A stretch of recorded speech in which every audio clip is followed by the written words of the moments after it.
Hola maestros, sabemos que una de los aspectos más difíciles a la hora de aprender inglés, eh, pues como un nuevo idioma, ¿verdad? Es la gramática. Y aunque las reglas, como ya lo hemos hablado en las clases, y aunque las reglas gramáticas del inglés parezcan fáciles comparadas con otros idiomas, un pequeño error puede alterar por completo el significado de una oración. Y es por ello que para esta última clase me gustaría desarrollarles una lista con reglas gramaticales del inglés. Y aquí no es que haya un orden de cuál es la mayor premisa o menor premisa, sino que no debemos de tener en cuenta nosotros como profesores de inglés al momento de enseñarlas. Número uno, ya lo veníamos hablando, los adjetivos y los adverbios. Hay que asegurarnos de utilizar los adjetivos y los adverbios en inglés correctamente. Ya sabemos que los adjetivos describen, identifican y cuantifican personas o cosas, incluso ideas abstractas, y generalmente se colocan delante de un sustantivo. No se modifican si el sustantivo está en plural. Los adverbios, vamos a recordar que modifican a los verbos, adjetivos e incluso a otros adverbios. Generalmente, los adverbios en inglés se colocan después del verbo.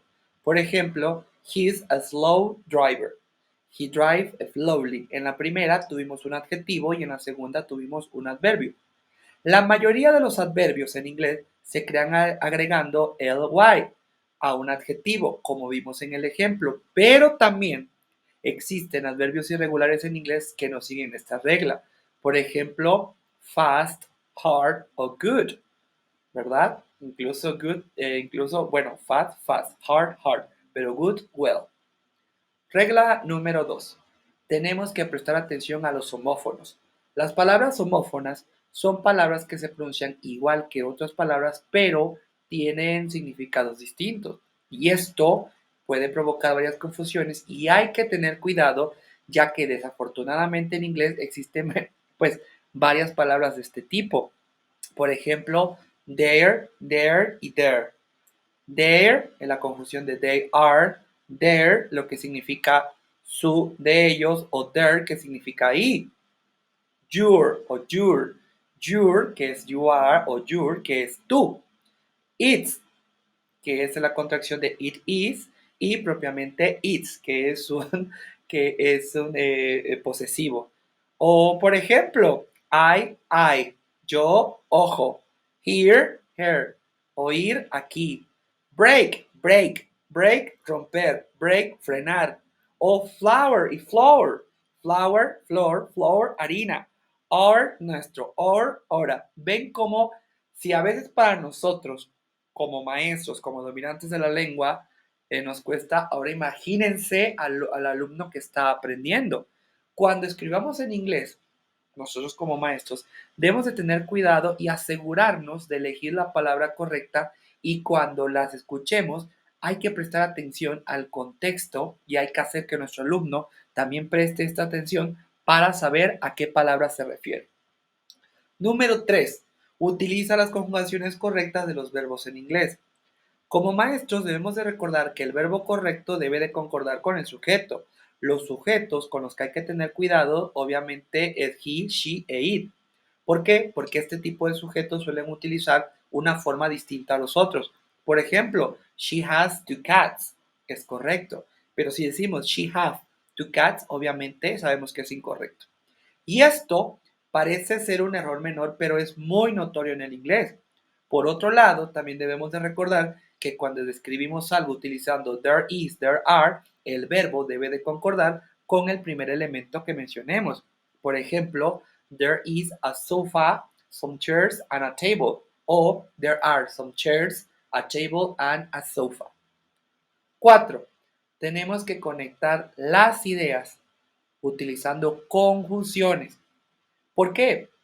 Porque si queremos conectar dos ideas o dos frases, pues obviamente lo tenemos que hacer utilizando conjunciones en inglés. Por ejemplo, en vez de escribir I'm studying English, English is important, podemos escribir I'm studying English because it's important. ¿Ven la diferencia? Las conjunciones más comunes, ¿cuáles son? And, because, but, so o or. Ejemplo, he likes football and he plays in a team. We are going to out Sorry, we are going out because we're bored. She wants to study more, but she doesn't have time. Kim is coming round, so I'm cleaning my flat. Would you, would you like tea or coffee? Vean nada más cómo podemos hacer cambiar la idea de la oración utilizando estas conjunciones. Ahora, construcción de oraciones. Ya lo hemos visto, pero creo que no es un tema todavía que debemos de cerrar. ¿Por qué? Porque, y esto nos lo dicen los estudiantes, generalmente las oraciones en inglés no son muy largas. Esta es una buena noticia para ellos, porque significa que no deben de preocuparse por escribir oraciones largas y complejas. Una oración en inglés usualmente tiene entre dos o tres cláusulas, sujeto, verbo más objeto, y que están unidas por una conjunción. Una forma de hacer que nuestros estudiantes hagan sus oraciones en inglés, para que sean claras, es utilizar las comas. Las comas lo van a ayudar al estudiante a entender cuándo una oración termina y otra empieza. ¿Y qué les recomiendo yo para utilizar comas? Entre dos cláusulas. Por ejemplo, if the weather is nice tomorrow, coma, we're going to the park. Para separar elementos de una lista. Por ejemplo, our kids like swimming, coma, skiing, coma, ice skating and cycling. O también la podemos utilizar para después de algunas confusiones. For example, our holidays was great at the hotel was wonderful. However, coma, the weather was awful. O para agregar información en el medio de una oración. Por ejemplo, my neighbor, coma, who's from Brazil, coma, is really good at cooking. Vean nada más la coma, lo importante que es. Ahora, ¿qué otra cosa? Hay que recordar que el orden de las palabras importan mucho en las preguntas. En el inglés, la estructura de las preguntas es diferente a la forma afirmativa. Por esto, asegurémonos que el alumno pueda cambiar el orden de palabras y agregar el auxiliar to. Y para esto, para ordenar las palabras en preguntas, existen 4 formas de hacer preguntas en inglés.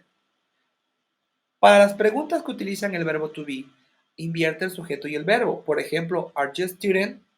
En el resto de los verbos para realizar preguntas hay que agregarle el auxiliar do. Por ejemplo, do they work here?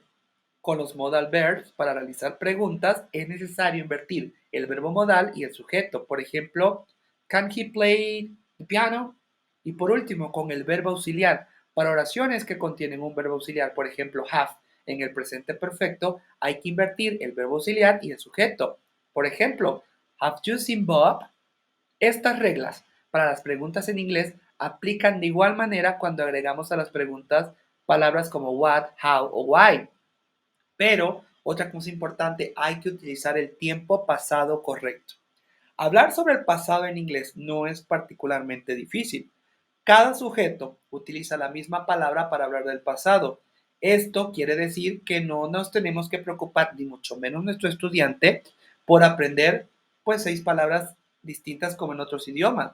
De todas formas, muchos verbos son irregulares y no siguen la regla que consiste en solo agregar ed. No necesitamos que el alumno aprenda todos los verbos irregulares en el inglés, pero sí debemos de asegurarnos que intente aprender los más comunes, que sabemos que son aproximadamente 20. Por ejemplo, go, went, have, had, make, made. Por ejemplo, we went to the cinema last Saturday. They had a party to celebrate Tom's birthday. I made a cake this morning. Vean nada más. Otra cosa, hay que familiarizarnos nosotros, pero también los alumnos, con los tiempos verbales principales del inglés. Sobre todo si son alumnos que recién comienzan a aprender inglés, es probable pues que no se sepa todos los tiempos verbales. Por ello, concentrémonos en que se empiecen a familiarizar con los 4 o 5 tiempos más comunes. ¿Para qué? Para que ellos puedan apuntar a dominar los tiempos verbales en inglés, los principales, no principales, pero sí los primeros. Present simple, present continuous, past simple, present perfect y el will. Otra cosa, nunca utilicemos un doble negativo. En inglés sabemos que existen 2 formas comunes de expresar negatividad. Por ejemplo, si queremos decir que el cuarto está vacío en inglés, podemos decir there is nothing in the room o there isn't anything in the room.